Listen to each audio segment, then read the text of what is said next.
Assalamualaikum warahmatullahi wabarakatuh. Apa kabar rekan-rekan semua?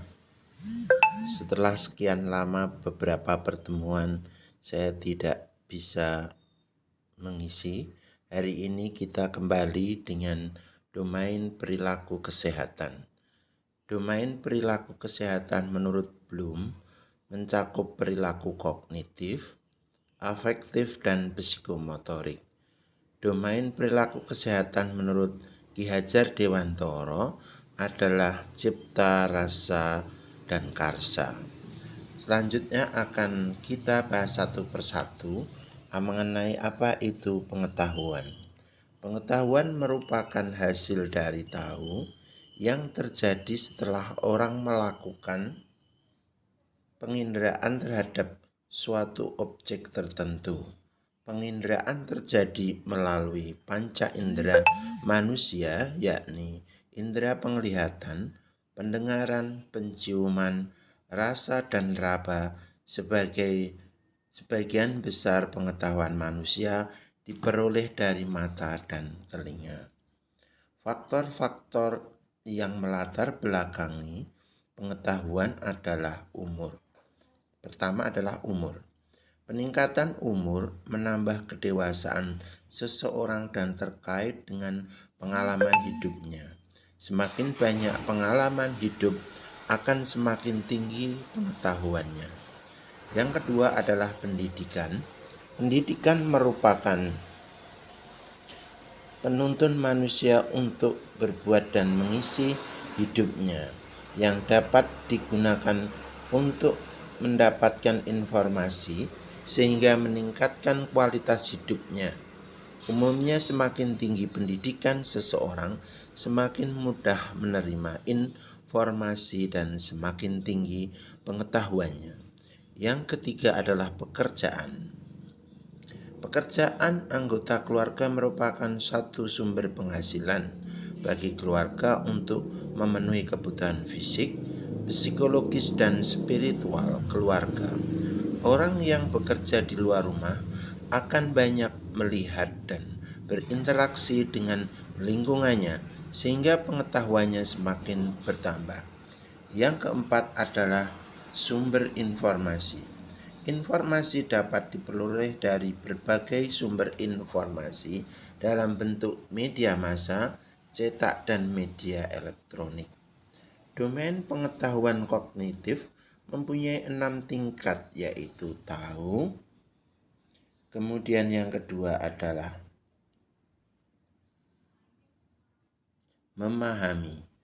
Memahami diartikan sebagai suatu kemampuan untuk menjelaskan secara benar tentang objek yang diketahui dan mampu menginterpretasikan materi tersebut secara benar.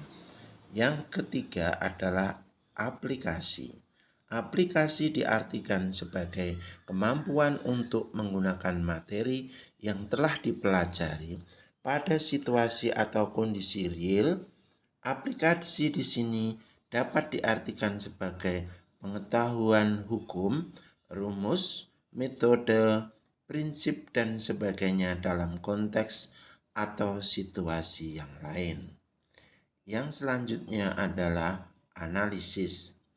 Analisis diartikan sebagai kemampuan untuk menjabarkan materi atau suatu objek ke dalam komponen-komponen, tetapi masih dalam satu struktur organisasi dan masih ada kaitannya satu sama lainnya. Kemampuan analisis ini dapat dilihat dari penggunaan kata kerja seperti menggambarkan, membedakan, memisahkan, mengelompokkan, dan sebagainya. Yang selanjutnya adalah sintesis. Sintesis diartikan sebagai kemampuan untuk meletakkan atau menghubungkan bagian-bagian di dalam suatu bentuk keseluruhan yang baru. Dengan kata lain, sintesis adalah suatu kemampuan untuk menyusun informasi baru dari beberapa formulasi yang ada. Selanjutnya adalah evaluasi. Evaluasi diartikan sebagai kemampuan untuk melakukan justifikasi atau penilaian terhadap suatu materi atau objek. Penilaian tersebut didasarkan pada suatu kriteria yang ditentukan sendiri atau menggunakan kriteria yang ada. Pengukuran pengetahuan menggunakan kuesioner dengan jawaban benar atau salah atau jawaban pilihan ganda.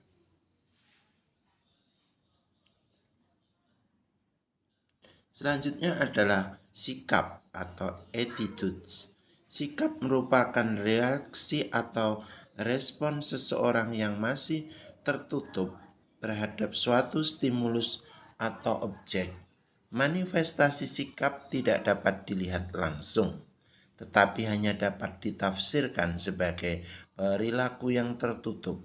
Sikap secara nyata menunjukkan konotasi adanya kesesuaian reaksi terhadap stimulus tertentu.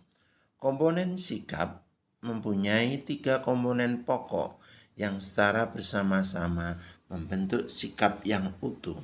Yang pertama adalah kepercayaan atau keyakinan, ide dan konsep terhadap suatu objek. Kehidupan emosional atau evaluasi emosional terhadap suatu objek, kecenderungan untuk bertindak. Ketiga komponen tersebut,